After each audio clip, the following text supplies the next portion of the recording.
On est lundi et Bitcoin entre dans sa semaine la plus volatile, la plus illiquide et donc la moins prévisible pour nous en tant que trader. C'est ce qu'on va voir aujourd'hui. Je vais d'abord analyser Bitcoin et ensuite, dans un second temps, on va parler de toutes ces notions de volume, d'illiquidité et donc de difficulté de prévisibilité du prix.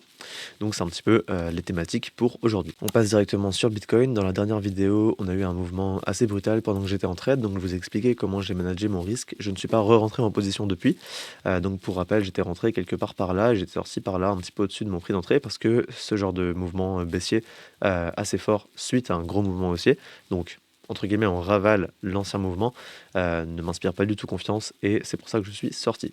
Ce qui s'est passé cette nuit, un petit peu pareil, gros mouvement haussier et gros mouvement baissier. Donc c'est là qu'on se rend compte qu'on est vraiment dans un marché qui est très manipulé et qui est facilement manipulable. Je vous rappelle qu'on a toujours ces targets de liquidité au-dessus des 90 500 $. C'est pour moi un point de cluster super important sur Bitcoin qui sera visité tôt ou tard. Maintenant, la question, c'est quand.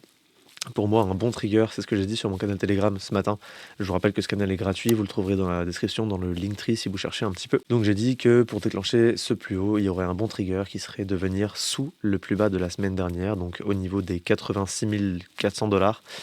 C'est une zone qui couvre beaucoup de stops parce qu'on a des stops ici, des stops ici et des stops ici. Donc on a 3 plus bas sur la même localisation de prix. Et en plus, ça viendrait encore travailler cette zone de fair value gap inversée qui est encore une fois une inefficience de marché et qui doit être recomblée par le prix tôt ou tard. Donc pour moi, ce serait un scénario très envisageable. Je ne dis pas que c'est ce qui va se passer, mais je dis que si ça se passe, ça me donnerait une bonne raison d'entrée longue. Donc un exemple de scénario qu'on pourrait faire, ce serait on remonte tranquillement pour accumuler encore une fois des stops sous ces niveaux. On vient combler cette zone de fair value gap pour ensuite enfoncer à la baisse comme ceci. Et pourquoi pas se reprendre ensuite à la hausse pour aller déclencher les 90 500 $. C'est typiquement le genre de choses qui peut se passer. Maintenant, la question c'est quand on va venir sur ce niveau des 86 400 $, est-ce qu'on va le maintenir ou est-ce qu'on va enfoncer plus bas? Parce que si on regarde à plus long terme, je vais carrément me mettre en daily pour que ce soit bien clair pour vous. Ici, on a également énormément de stops. On a une bougie daily, deux bougies daily, trois bougies daily, et donc les stops dont on a parlé, dont le plus bas de la semaine dernière. Donc sur ces niveaux, ouais, des 83 500 $ à peu près, il y a beaucoup de liquidité aussi.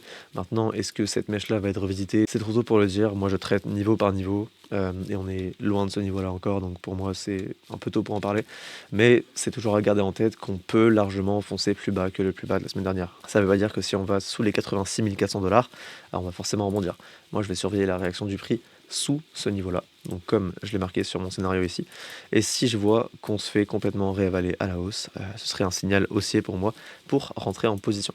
Maintenant, j'aimerais que ça prenne un petit peu de temps, ça m'arrangerait de ne pas rentrer sur le marché avant au moins le 5 janvier, pour les raisons que je vais vous expliquer dans la seconde partie de la vidéo.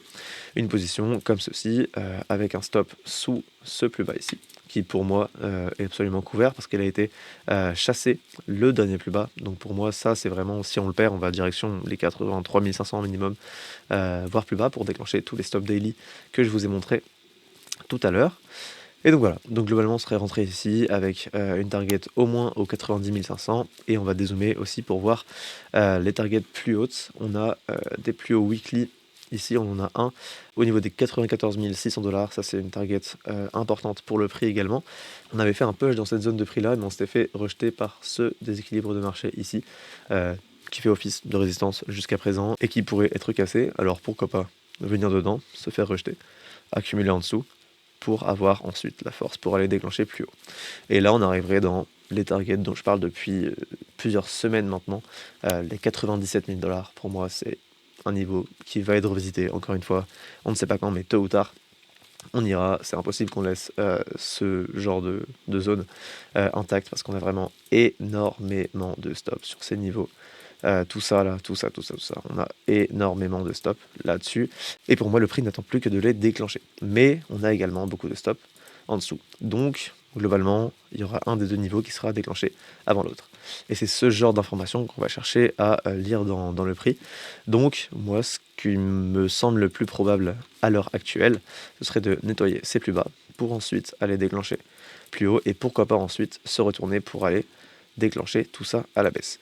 Encore une fois, c'est ce que cherchent les market makers, c'est faire du volume, déclencher des ordres et créer de la volatilité sur le marché.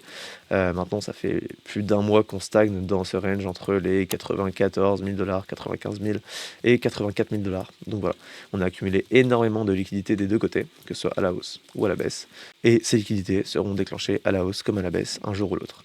Et nous, on va simplement aller chercher le timing pour profiter de ce genre de mouvement. Donc voilà, globalement, mon scénario à l'heure actuelle, c'est celui-ci, de venir accumuler à la hausse, déclencher à la baisse, déclencher ici à la hausse et ensuite aller enfoncer à la baisse. Ce serait vraiment le scénario le plus idéal pour le marché. Maintenant, on n'a aucune confirmation, donc moi, j'ai aucune position en cours et je prévois pas d'en prendre tout de suite.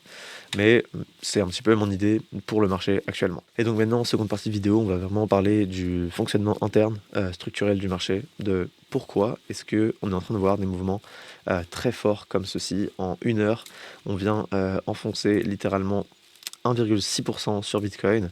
Et si on regarde dans la journée, on a des mouvements. Si vous voyez la taille de cette bougie là, de la bougie d'aujourd'hui, on est à 4% de volatilité sur Bitcoin, 4,1% dans la journée. C'est des choses qu'on voit très rarement.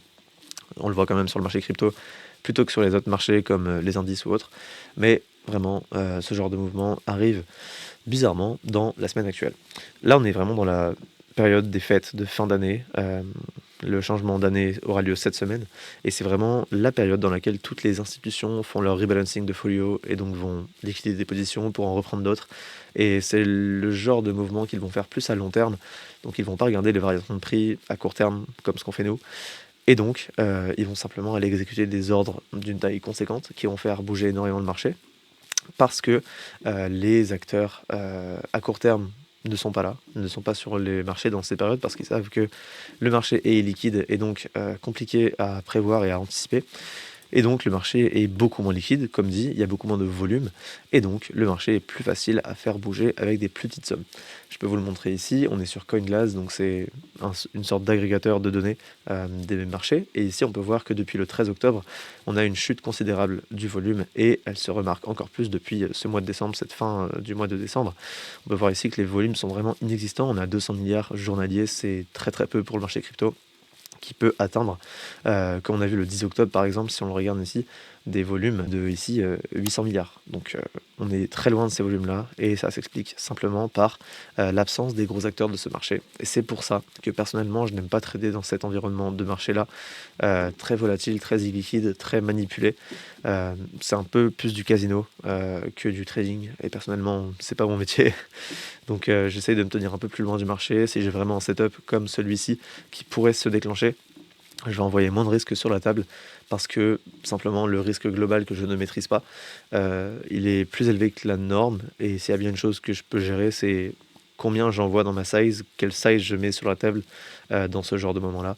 Et évidemment, je la réduis par rapport au reste de l'année. Et j'essaye au mieux de ne pas prendre de position, mais si j'ai un setup qui me correspond, ce serait dommage de ne pas le prendre. Donc je vais le prendre, mais avec une size inférieure à ce que j'aurais mis en temps normal. Donc voilà, j'espère que ces explications étaient claires pour vous. Si vous avez des questions, n'hésitez pas à les poser en commentaire, à mettre un petit like, à vous abonner. Et nous, on se retrouve pour la prochaine vidéo d'analyse du marché crypto.